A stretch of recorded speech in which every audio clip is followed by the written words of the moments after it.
And yes, hosting these panels gives me some perks. I've seen all of these shows and films. They're fantastic. You're really in for a treat. All right, guys, we are ready to keep this moving. We have lots more to come. Take a look at this.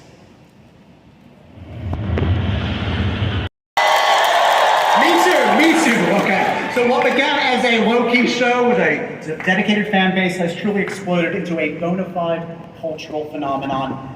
19 Emmy nominations, 19, including Outstanding Comedy Series, Outstanding Lead Actor in a Comedy Series, Outstanding Supporting Actress in a Comedy Series, among many, many others. Widow's Bay is one of those rare pitch-perfect gems. It perfectly blends comedy and horror. It excels at creative storytelling in a way that is deliciously satisfying. I am totally obsessed, as I'm sure all of you guys are. The show takes risks that pay off immeasurably, and it's just an utter joy to watch, even when it's scaring the crap out of you.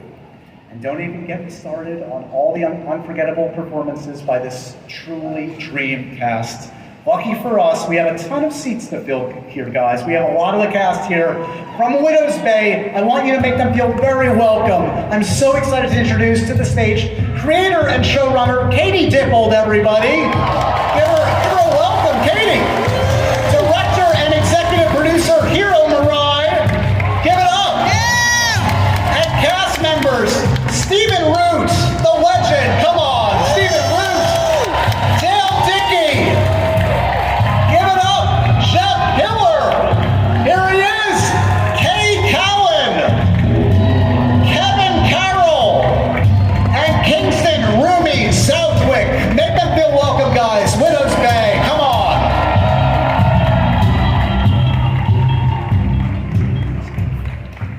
Congratulations, guys. We're all obsessed with your show. Unbelievable. All those Emmy nominations. I mean, you can't ever expect something like this. I have to ask you, first of all, what your reaction was to that side of it. Like, literally 19 Emmy nominations.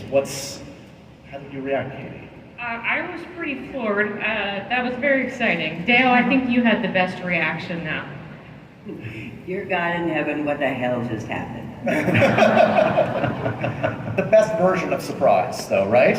Yeah. I mean, did any of you have a moment where, like, you realized, oh wow, this show has penetrated the zeitgeist? Like, this is happening. Any moments in the last few months? I mean, God, it's just been wild. Like, it's really, I don't know. It's just been crazy. I'm like mumbling and rambling right now because I am floored by the size of this crowd. My aunt in Japan, who's never texted me about anything I've worked on, texted me how much she loved the show. So I was like, oh, something's happening.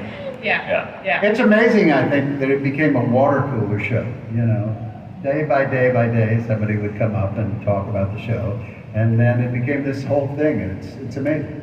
I mean, you guys probably all felt great about what you did, but you never know, right? You never know if something, and this is like an unusual, obviously, the tone you guys hit.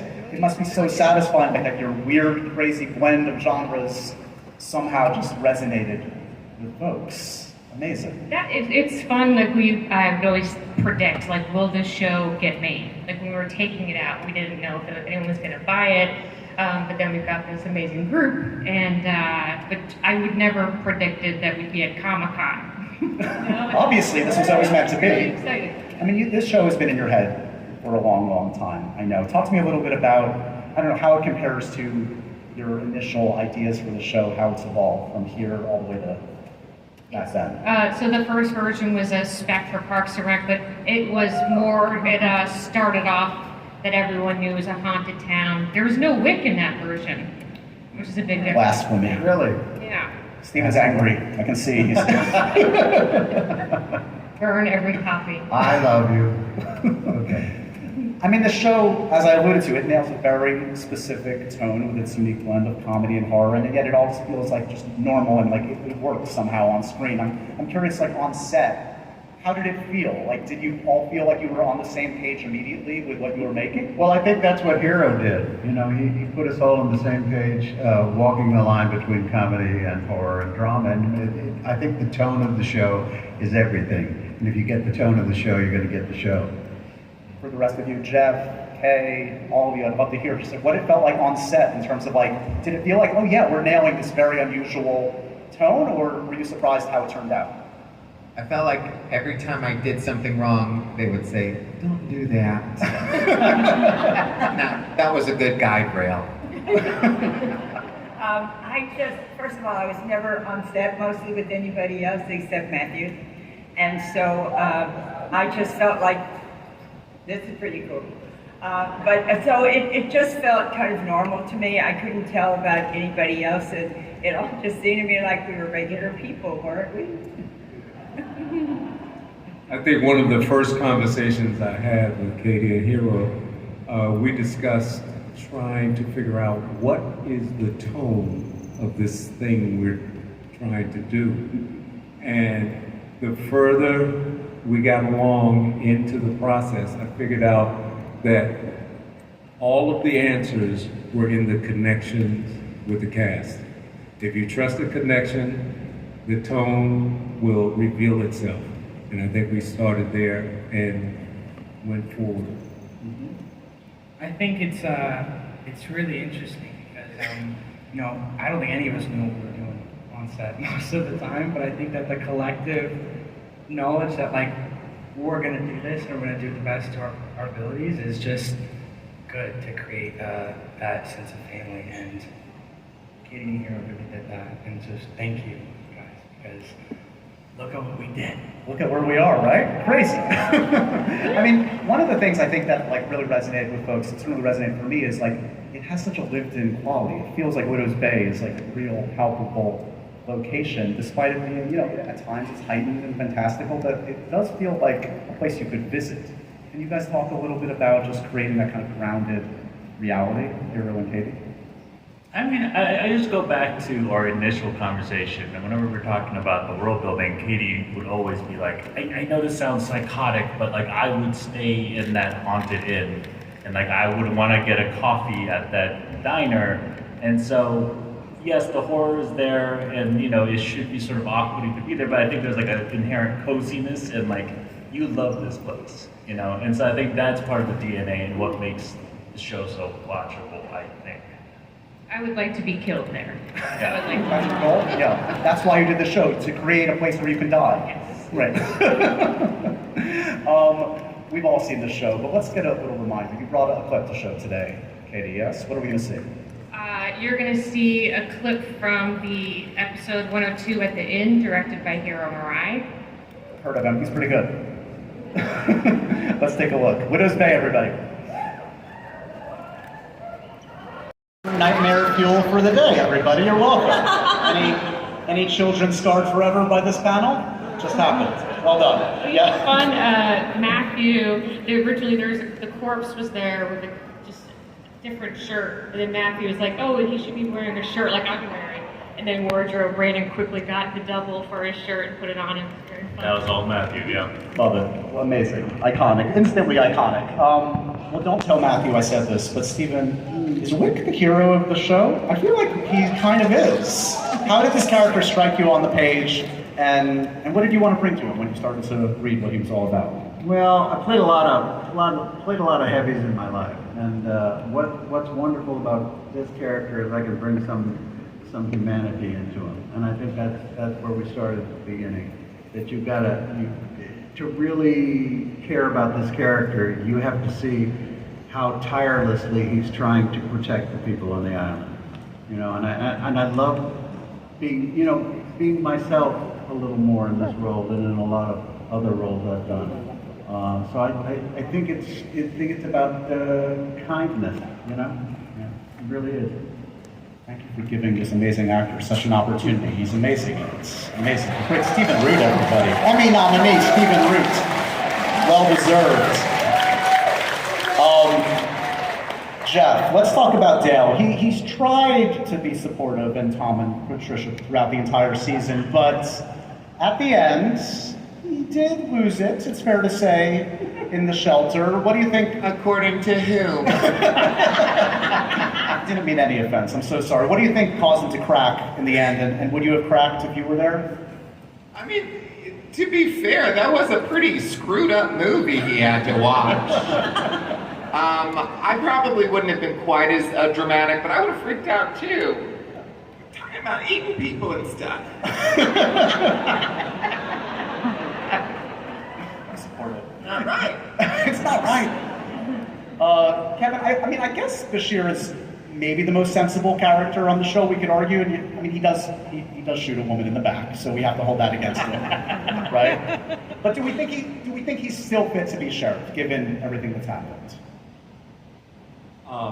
The question of being fit is not the real question. The question is, does he want to be sheriff It's fair. of this, right, of this island? But I think so. Yeah. And listen, he's fighting for his child. What parent in here wouldn't go to the nth degree for the sake of their children, right? That's what we're doing. Yeah. Okay, there we go. Speaking of being shot in the back, hi Kay. Good to see you. Did you know from the beginning how integral the mystery of Ruth was going to be to this whole story? I knew nothing. I got to read the pilot. That was it. And then, when the first day I shot the pilot, the second day I shot like 7, having not read 6, 5, 4, 3, 2. I had no idea what Ruth's journey was going to be. I had just put my life in Katie and Hiro's hand. And thank goodness. Kingston, obviously, okay, spoiler alert, we've all seen Widow's Bay, right? I mean, some major revelations, obviously, Ruth's grandson, we've learned. Talk to me a little bit about the relationship between Kingston and dear old dad. Do you sympathize with Evan's frustrations? Could he have gone a little easier on poor Mayor Tom? What do you think? I think that like the relationship is a really big part of just like the story and too, and also like watching it back. I think that if you look back and look at all the scenes with me and Tom, it's shot differently than most of the show, and I think that it really just tells a story of like this is kind of him bringing Tom back to reality. Instead of him being so, trying to make the whole island picture perfect and trying to make it this next Martha's Vineyard. And I think that the relationship is so great because we keep a lot of secrets from each other, and I think that's what kind of keeps us honest. And like certain things that I can do, he can't say that I can't do because he's doing things that he shouldn't be doing either. So I think it's a really fun relationship. Also, not just with Evan and Tom, but just with me and Maddie. I think that it's annoying because he's too funny and he's so nice and he's just everything that you want him to be. So it was good. It was easy to have that relationship with him. We have to talk to the great Dale Dickey. Dale, Rosemary, I mean, yes, give it up for Dale, come on. Always amazing. Rosemary she's supportive to a fault. She keeps her cool, even managing, to turn a family lineage lecture into arguably, I would say, one of the most entertaining scenes of the show. How do you pull off a scene like that? Well, Rosemary's answer would be a carton of cigarettes and a bottle of Fireball. Dale's answer would be channeling my 7th grade English teacher, Mrs. Yancey, at audiovisual time. The lights would go down and I could go to sleep. And the amazing, unending, massive support from my cast members and crew. They were there with me, holding my hand. This man ran my lines with me. Thank you, Jesus. And actually, She brought a prop. it all started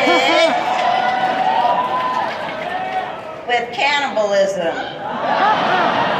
Right, Mayor?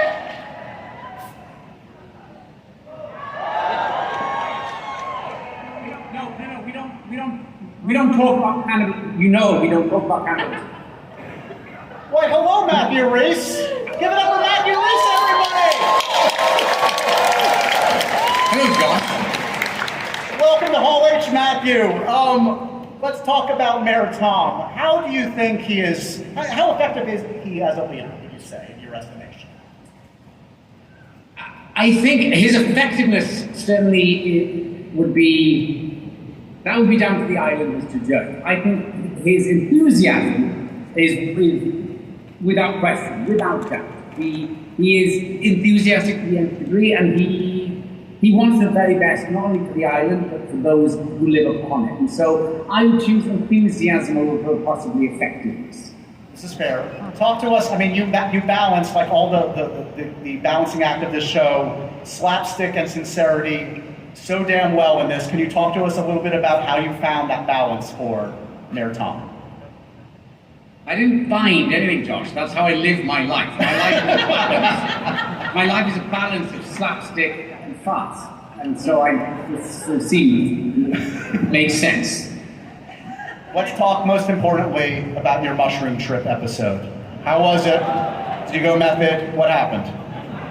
I mean, I won't divulge things like that, but needless to say, about 3 or 4 bottles of good Chablis will get you to that place, which is to be encouraged at times.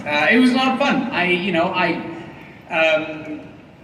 YouTube is the great provider these days for actors. So there was a lot of footage I shamelessly copied verbatim of people enjoying themselves, and that was to me the mushroom trip.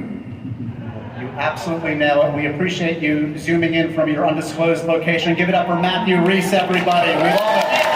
Yes, Katie. Wait, Matthew, did we catch you in the middle of a sauna?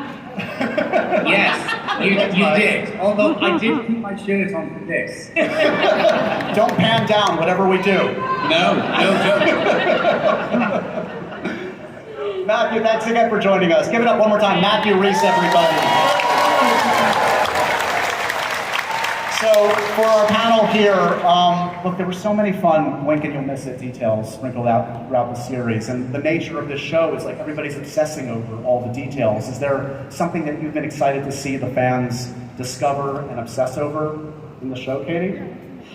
I'm so happy that the genealogy scene seemed to land people, because that was one of the hardest things. And Dale Dickey here memorized that entire thing. And I remember it was the projector screen. Remember, it was like upside down on the screen. Oh, yeah. So she couldn't even really use it. She had to really go by her mind. And I remember Matthew pulled me aside on set and said, "Do you hate Dale Dickey?" So I'm really glad that came together, because, my God, what she had to do. Yeah, you killed it. Well, we appreciate what you guys made. This was such a special show. We're going to let you go so you can get back to work and deliver us season 2 as quickly as possible. Give it up for this amazing cast creators of Widow's Day, everybody. Paul H., make them feel welcome. Come on.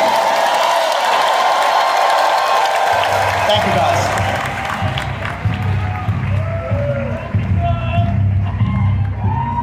Oh my God, I'm obsessed with that show. Are you obsessed with Widow's Bag? It's so unbelievable. Unbelievable. We're gonna find out if Matthew was indeed in his sauna. We're gonna get to the bottom of that, because this panel is not over yet. Mayday, Neuromancer, Matchbox, Apple TV. This is, by the way, Apple TV's first Hall H panel ever, and you guys are a part of it.